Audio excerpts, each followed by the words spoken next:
Do you ever just like look in the mirror and just wonder like, why do I look like that? This video has been horrible. Like I've been trying to fix lighting and also my audio, and it's kind of just the more I try to fix something, the more of a mess I make. Hi, my name is Andrea and I'm a business administration major and music business minor. So this past year I got to take 2 music business classes, and I know just because I took 2 classes in that area does not make me an expert. I know that, but I just want to share what I've learned so far with you guys, and it's also something for me to look back on in case I ever forget any of these things that I mentioned today. I will show you the 2 textbooks that I used. One of them is music publishing, and then another one is more music business advice in general. You can find the online PDF, like the free version for one of them, the green one. And then the other one, I had to rent out the book. The first thing that any artist should know is ISRC codes and ISWC codes. I'll put it to you this way. For like us people, we have our social security numbers, and that's to identify us and for many other things, but that's one of the main reasons for it. And for an ISRC code, it's something that identifies your song that you make, or even if it's just an audio.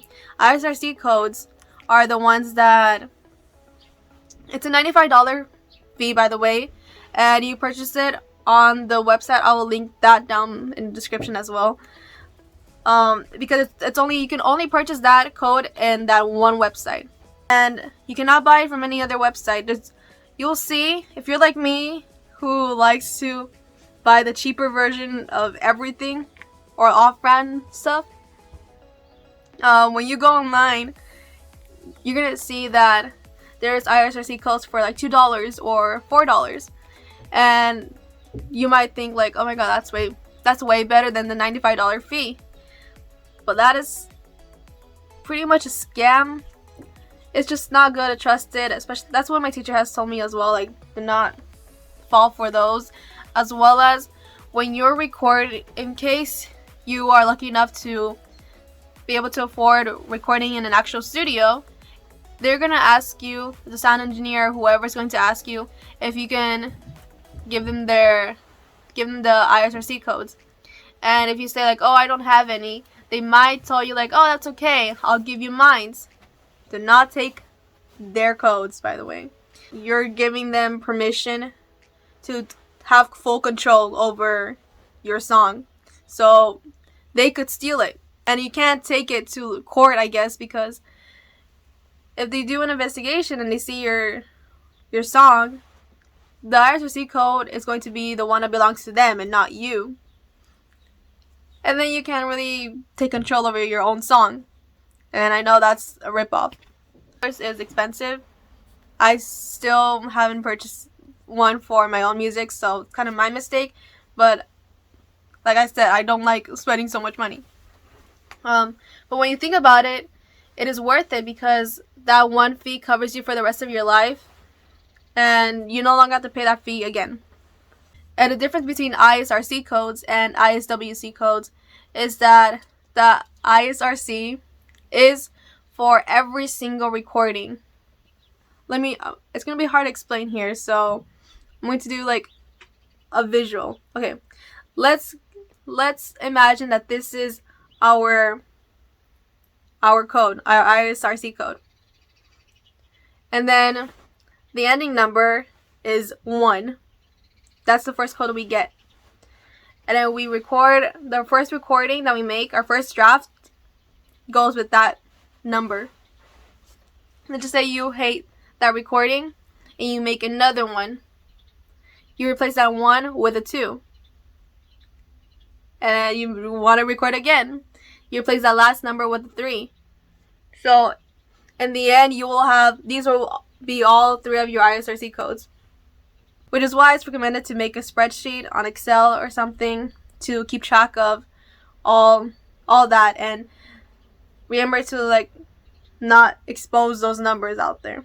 And then once you have your like final recording, like the one that it's like gonna be like your ISWC code, it's gonna be like, I don't know, it's gonna be like a long number.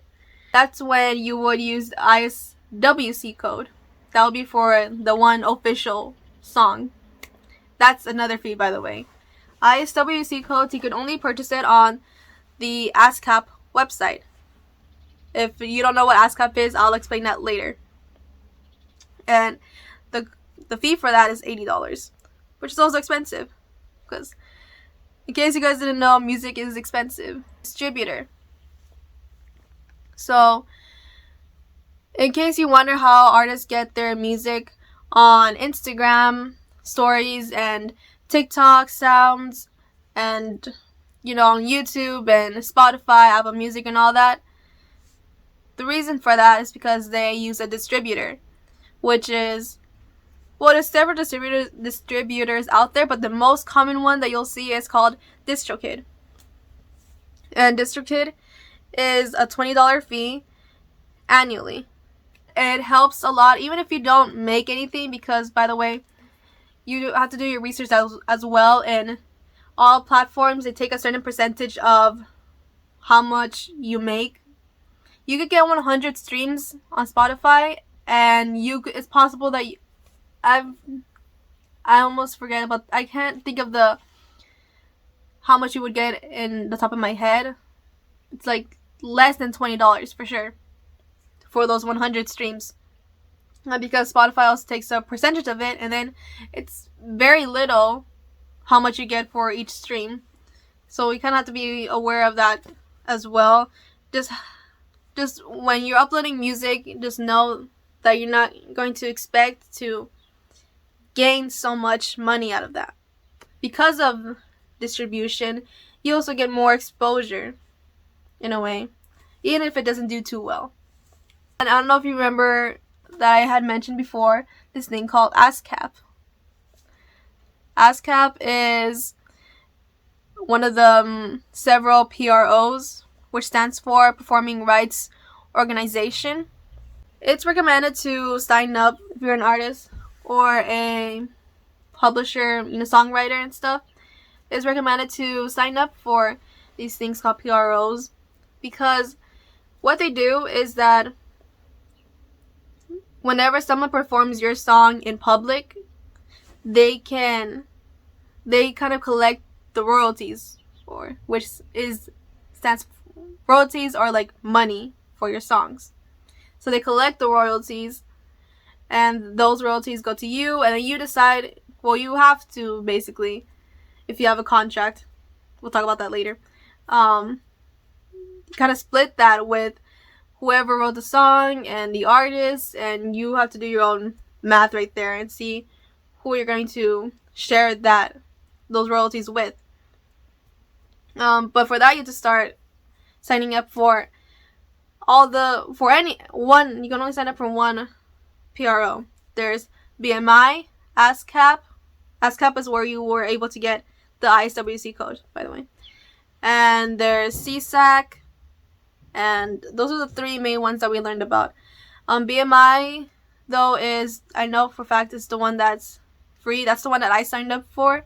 I know I'm not going to expect like anybody to perform my song anytime soon. But it's good to start, at some point, because also BMI kind of takes a long time. I still haven't heard from them in a while now, so it takes a long time for them to, I guess, process your information. You should go to the PRO websites, whatever one of the ones I mentioned, because there's also a lot of like information on that website, like music updates about like the music business, and there's a lot of other resources that you can see on there. The thing is creating budgets, so that's kind of essential in making music, because obviously there's a lot that goes into making music.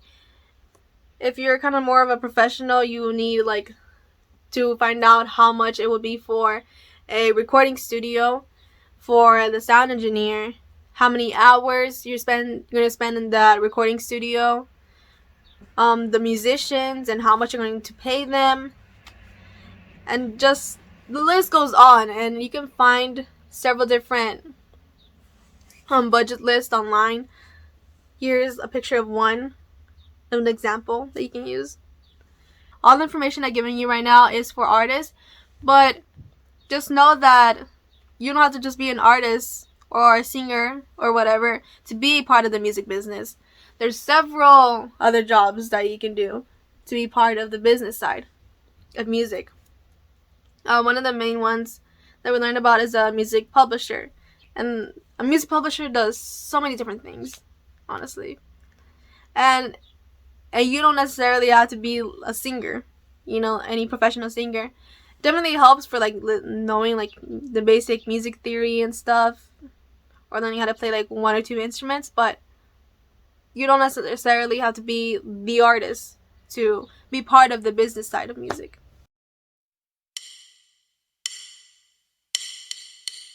Wait a minute, is this what you say? You don't know. Playlists, by the way, are not just playlists that you and I can make. It's Spotify's own playlist. They're like New Music Fridays. They have this thing that any of the listeners, Spotify users, can go on there and discover new music through there. So that's definitely helpful if your music gets on one of those playlists, because it gains more exposure, as I said before.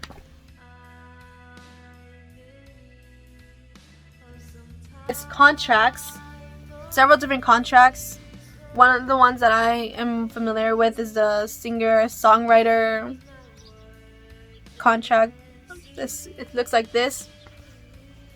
And this is for when you're collaborating with another artist and both of you guys wrote the lyrics. Maybe one of you guys did the composition and the other one just did the vocals and stuff like that.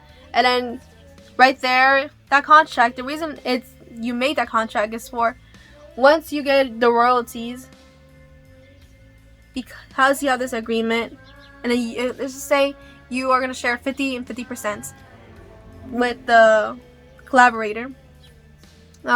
You will share 50% of your royalties with them. Whatever you make from music for that song, you will share with them, and the other 50% you will keep and stuff. So it's just to prevent future arguments and stuff. That's why you have those contracts, to have something written down and secured. Even if you think you know everything, let's just say you spend 50 years in the industry, you can't be too confident all the time. It's good to do your research because you don't always know everything. Even if you're sure about it, it's good to question yourself too. Like, do I really know what I'm doing? Some of this advice has also been given by our guest speakers. In our class, we've had several different guest speakers. Some are from we have 2 guest speakers from Disney Music Group, the people who are kind of in charge or manage all the songs from Disney, all those songs, which is pretty cool. We've had graphic designers also give us useful information, and music publishers, and we've had a lot of guests really, and people that have just been in the industry for 30 years probably, and have musicians that have played for night talk shows and all that. And it's just been it's a pretty interesting class. It's an overwhelming amount of information. I know what I've said is just 5% of what we've actually learned today, but that's why I also that's why I also brought up the 2 books that we use in the beginning, because if you want to get more of detailed and a lot more information, you can definitely purchase those books or find them online. And yeah, we've done a lot of talking today. I'm sorry.